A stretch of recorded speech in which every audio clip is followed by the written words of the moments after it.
स्वागत है आप सभी प्यारे मित्रों का। आज की इस क्लास में हम लोग दिए गए क्वेश्चंस को सॉल्व करेंगे। देख सकते हैं क्वेश्चन है m plus n equals to 100 and m into n equals to 100 then m equals to question mark and n equals to question mark, यानी m और n के मान क्या होंगे हमें फाइंड आउट करना है। तो ऐसे क्वेश्चंस को हम लोग इस तरह से सॉल्व कर सकते हैं। जैसे कि देख सकते हैं क्वेश्चन हमें दे रखा है m plus n equals to 100 और m into n equals to 100। तो m और n के मान क्या होंगे हमें फाइंड आउट करना है।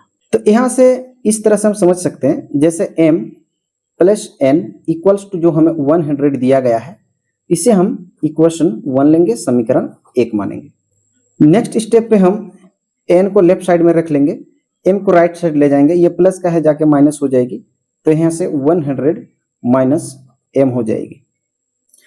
अब यहां से नेक्स्ट स्टेप पे फिर यहां से हम लेंगे m into n equals to 100 और इसको हम लेंगे समीकरण 2 यानी इक्वेशन नंबर 2।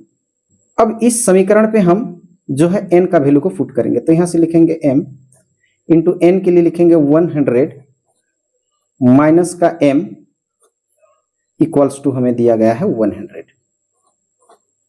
और नेक्स्ट स्टेप पे m को 100 से मल्टीप्लाई करेंगे, तो यहां से हो जाएगी 100m, ये प्लस माइनस माइनस m को m से इंटू करेंगे m square equals to 100।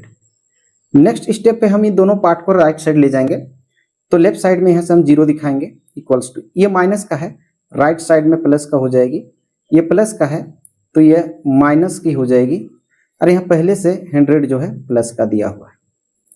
Next step पे हम इसे रीअरेंज कर लेंगे, यहाँ से m square minus 100m plus 100 equals to ये 0 लेंगे।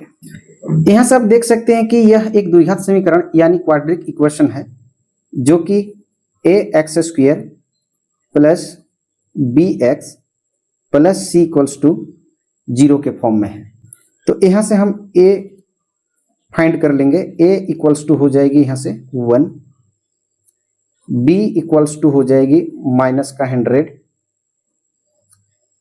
c इक्वल्स टू हो जाएगी प्लस का 100। नेक्स्ट स्टेप से हम यहाँ से जो है d फाइंड आउट करेंगे, तो d इक्वल्स टू होती है b square minus 4ac। b देख सकते हैं हमारे लिए माइनस का 100 है, तो इसका हम स्क्वायर कर लेंगे, माइनस 4 इंटू ए के लिए बैठाएंगे 1, सी के लिए लेंगे 100। नेक्स्ट स्टेप पे माइनस का स्क्वायर प्लस हो जाएगी, 100 का स्क्वायर यहाँ से 10,000 हो जाएगी, माइनस 4 1 जा 4, 400 से मल्टीप्लाई करेंगे तो यहाँ से हो जाएगी 400। और नेक्स्ट स्टेप में 10,000 से अगर 400 हम यहाँ से माइनस कर लेंगे, तो यहाँ से निकल के आएगी 9600। तो डी का जो वैल्यू होगा वो 9600 होगी। अब यहाँ से हम m का मान निकाल लेंगे, यहाँ से हम लेंगे m इक्वल्स टू फॉर्मूला होगी minus b plus minus under root d divided by 2a। और यहाँ से फिर हम m इक्वल्स टू लिख लेंगे, ये माइनस b के लिए हमारे पास देख सकते हैं माइनस का 100 है, तो यहाँ से हम माइनस का 100 लेंगे, plus minus root under d, और d के लिए हमारे पास देख सकते हैं 9600 डिवाइडेड बाई 2a, और a के लिए हमारे पास है 1। नेक्स्ट स्टेप पे फिर यहाँ से हम लिख सकते हैं m equals to minus minus plus 100 plus minus ये रूट अंडर 9600 का हम यहाँ से ब्रेक कर लेंगे, इसे हम ब्रेक कर सकते हैं इस तरह से 96 इंटू 100, 96 को 100 से मल्टीप्लाई कर लेंगे तो 9600 आ जाएगी, यहाँ से लिख सकते हैं डिवाइडेड बाई 2 1 जा 2। और नेक्स्ट स्टेप पे फिर हम लिख सकते हैं m equals to 100 plus minus under root 96 into 100 को फिर यहाँ से हम ब्रेक कर सकते हैं, इसे हम लिख सकते हैं 16 इंटू 6, 16 इंटू 6 96 हो जाएगी into 100, divided by 2। Next step पे फिर हम यहां से इसे समझ सकते हैं, m equals to 100 plus minus यहां से लिख सकते हैं under root 16 into under root 6 into under root 100 divided by 2। और नेक्स्ट स्टेप पे फिर लिख सकते हैं m equals to 100 plus minus यहां से लिख सकते हैं हम अंडर रूट 16 के लिए लिख सकते हैं 4 का square into under root 6 into under root ये 100 के लिए लिख सकते हैं 10 का square divided by 2।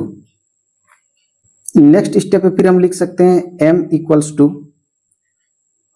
100 plus minus ये स्क्वायर से रूट कैंसिल होगी तो यहां से निकल के आएगी 4 into under root 6 into square से रूट कैंसिल होगी तो यहां से निकल के आएगी 10 डिवाइडेड बाय 2। नेक्स्ट स्टेप पे फिर लिख सकते हैं m इक्वल्स टू यहां से लेंगे 100 प्लस माइनस 10 को 4 से इंटू कर लेंगे तो यहां से 40 हो जाएगी अंडर रूट 6 डिवाइडेड बाय 2। और m इक्वल्स टू ये 2 को 100 डिवाइडेड बाय 2 कर लेंगे, ये प्लस माइनस फिर यहां से हम लिख सकते हैं 40 अंडर रूट 6 डिवाइडेड बाय 2। ये 2 को अलग अलग पार्ट में हम डिवाइड करके लिख लेंगे। यहां से देख सकते हैं ये 50 टाइम्स में कैंसिल हो जाएगी और ये 20 टाइम्स में कैंसिल हो जाएगी। तो यहां से हम कह सकते हैं कि m equals to 50 plus minus 20 under root 6। तो m के जो वैल्यू होंगे देख सकते हैं 50 प्लस माइनस 20 अंडर रूट 6। तो यहां से हम दो पार्ट में कर लेंगे, यहां से एक लेंगे m1 इक्वल्स टू हो जाएगी 50 प्लस के साथ जाएंगे 20 अंडर रूट 6 और दूसरा लेंगे हम यहां से m2 इक्वल्स टू फिर लेंगे ये 50 फिर अभी माइनस लेंगे और 20 रूट 6 प्लस माइनस अलग अलग कर लेंगे। तो देख सकते हैं m के दो वैल्यू हमने प्राप्त किया।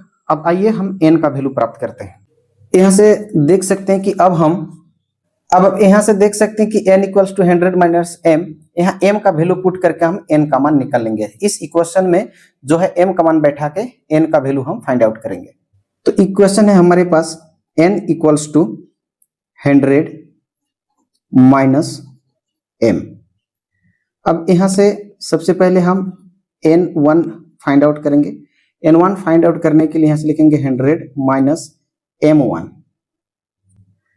नेक्स्ट स्टेप पे लिख सकते हैं n1 equals to 100 minus m1 और m1 के वैल्यू देख सकते हैं 50 प्लस 20 रूट 6। यहां से हम लेंगे 50 प्लस 20 रूट 6।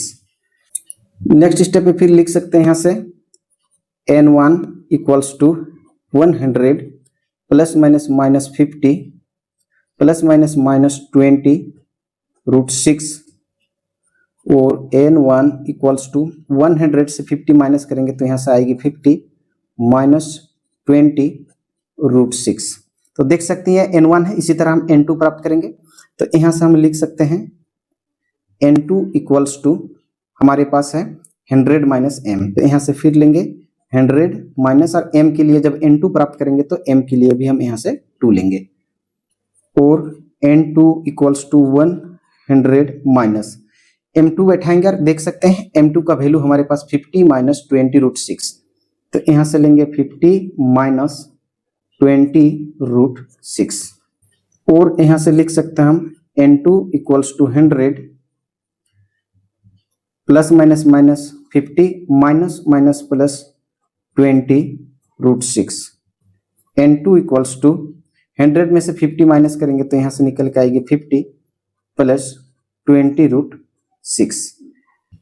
नेक्स्ट स्टेप पे हम समझ सकते हैं कि जैसे हमने m1 इक्वल्स टू जो है प्राप्त किए 50 प्लस 20 रूट 6, n1 हमने प्राप्त किया 50 माइनस 20 रूट 6 उसी तरह m2 हमने प्राप्त किया 50 माइनस 20√6 और n2 हमने प्राप्त किया 50 प्लस 20√6।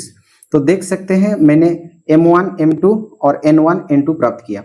आइए अब इस वैल्यू को हम लोग क्वेश्चन में रखकर चेक यानी वेरीफाई कर लेंगे कि वाकई हमने जो m और n के वैल्यू फाइंड आउट किए हैं वो राइट आंसर है या रॉन्ग आंसर है। आइए हम लोग वेरीफाई यानी चेक कर लेते हैं। चेक हमारे लिए पहला इक्वेशन है m plus n equals to 100। अब इस इक्वेशन में हम m और n का वैल्यू रखकर वेरीफाई कर लेंगे। पहले हम m के लिए m1 रखेंगे और n के लिए n1 वैल्यू रखेंगे इक्वल्स टू लिखेंगे 100। यहाँ से देख सकते हैं m1 और n1 वैल्यू हमारे पास दिया है 50 प्लस 20√6 और 50 माइनस 20√6। तो यहाँ से हम लिख सकते हैं m1 के लिए 50 plus 20√6 plus 50 minus 20√6 equals to 100। Next step पे फिर हम लिख सकते हैं, यहाँ से देख सकते हैं माइनस 20√6 ये प्लस 20√6, ये प्लस माइनस कैंसिल हो जाएगी तो यहाँ से हम प्लस कर लेंगे 50 और 50, यानी यहाँ से लिख सकते हैं 50 प्लस 50 इक्वल्स टू हमें दिया गया है 100।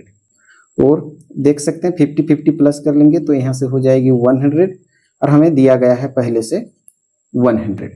तो देख सकते हैं यहाँ से जो LHS है वो RHS का इक्वल है। आइए हम लोग अगले स्टेप में बढ़ते हैं। अभी हम लोग m2 और n को रखकर वेरीफाई कर लेंगे।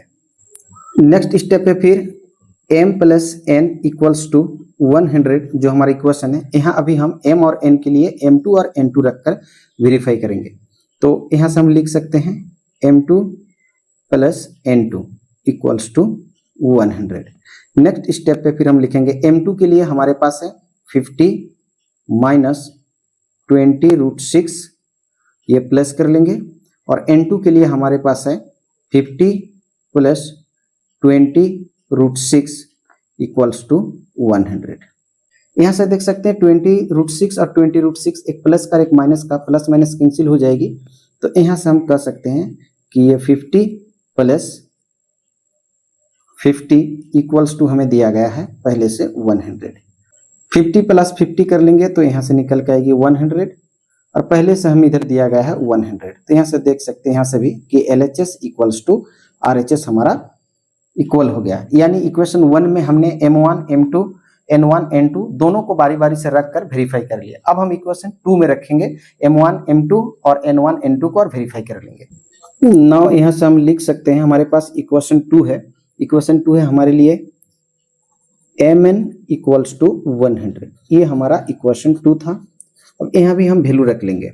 सबसे पहले यहाँ से हम वैल्यू इस तरह से रख सकते हैं, यहाँ से लेंगे m1 into n1 equals to 100। Next step पे हम लिख सकते हैं, देख सकते हैं कि m1 है हमारे लिए 50 प्लस 20√6 और n1 है हमारे लिए 50 माइनस 20√6। इन दोनों वैल्यू को हम रख लेंगे। m1 के लिए लेंगे हम 50 प्लस 20√6 इंटू n1 के लिए हम लेंगे 50 माइनस 20√6 और इक्वल्स टू हमें दिया गया है 100।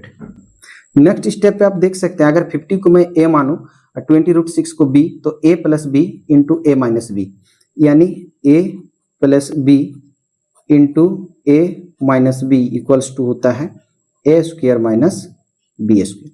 इसी फॉर्मूले को सेट करके हम यहाँ से आगे बढ़ेंगे। तो यहाँ से देख सकते हैं कि a जो है हमारे लिए 50 है और b जो है हमारे लिए 20√6 है। अब इन्हीं का वैल्यू बैठा के हम यहाँ से आगे बढ़ेंगे। a square minus B square यानी 50 का स्क्वायर माइनस बी स्क्वायर यानी 20√6 का स्क्वायर और इक्वल्स टू दिया गया है 100। और नेक्स्ट स्टेप पे देख सकते हैं 50 का स्क्वायर 50 इंटू 50 2500 माइनस 20 का स्क्वायर यहाँ से होगी 400 इंटू √6 का स्क्वायर 6 निकल के आएगी इक्वल्स टू 100। और यहाँ से लिख सकते हैं 2500 ये -400 को 6 से मल्टीप्लाई करेंगे तो 2400 इक्वल्स टू हमें दिया गया है 100। और नेक्स्ट स्टेप पे लिख सकते हैं 2500 से 2400 माइनस करेंगे तो यहाँ से 100 इक्वल्स टू हमें दिया गया है 100। तो यहाँ से भी आप देख सकते हैं कि LHS जो है RHS का बराबर हो गया। आइए अब इसी समीकरण पे हम M2 और N2 को रखकर एक बार वेरीफाई कर लेंगे। अब नेक्स्ट स्टेप पे हम ये M2 इंटू N2 कर लेंगे। M2 into N2 equals to फिर हमारे लिए 100 होगी। यहाँ से हम M2 का वैल्यू बैठाएंगे और M2 है हमारे लिए 50 माइनस 20√6 इंटू N2 है हमारे लिए 50 प्लस 20√6 और इक्वल्स टू हमें दिया गया है 100। नेक्स्ट स्टेप पे फिर देख सकते हैं यहाँ पे एक बार प्लस का है एक बार माइनस का है तो a minus B into A plus B, तो फॉर्मूला क्या हो जाएगी ना a square minus B square यानी 20√6 का स्क्वायर और उसके बदले हमें दिया गया है 100। और नेक्स्ट स्टेप पे यहाँ से 50 का स्क्वायर 2500 माइनस 20 का स्क्वायर यहाँ से निकल के आएगी 400 इंटू √6 का स्क्वायर 6 इक्वल्स टू हमें दिया गया है 100। और यहाँ से देख सकते हैं 2500 माइनस मल्टीप्लाई कर लेंगे यहाँ से तो यहाँ से निकल के आएगी 2400 इक्वल्स टू 100। और नेक्स्ट स्टेप पे लिख सकते हैं 2500 से 2400 यानी 2500 से 2400 माइनस करेंगे तो यहाँ से निकल के आएगी 100 इक्वल्स टू हमें पहले से दिया गया है 100। तो देख सकते हैं कि दोनों और हमारा बराबर है तो यहाँ से भी हम कह सकते हैं कि जो LHS है वो RHS का इक्वल है। तो हमने 4 स्टेप पे ये वेरीफाई करके दिखाया कि LHS और RHS हमारा इक्वल है और दोनों और बराबर होने का मतलब हम यहाँ से कह सकते हैं कि हमने जो M के लिए और N के लिए वैल्यू प्राप्त किए थे कि M1 इक्वल्स टू 50 प्लस 20√6, उसी तरह N1 इक्वल्स टू 50 माइनस 20√6, फिर उसी तरह M2 इक्वल्स टू 50 माइनस 20√6 और N2 इक्वल्स टू 50 प्लस 20√6। ये जो 4 आंसर हमने प्राप्त किया था ये हमारा करेक्ट आंसर है और हम यहाँ से कह सकते हैं कि हमने जो है चारों आंसर को वेरीफाई कर लिया। आशा करता हूँ वीडियो देख के आप ऐसे क्वेश्चंस को सॉल्व करना सीख गए होंगे। वीडियो देखने के लिए बहुत बहुत धन्यवाद। हम लोग फिर मिलेंगे एक नए वीडियो में एक नए क्वेश्चन के साथ। तब तक के लिए जय हिंद जय भारत।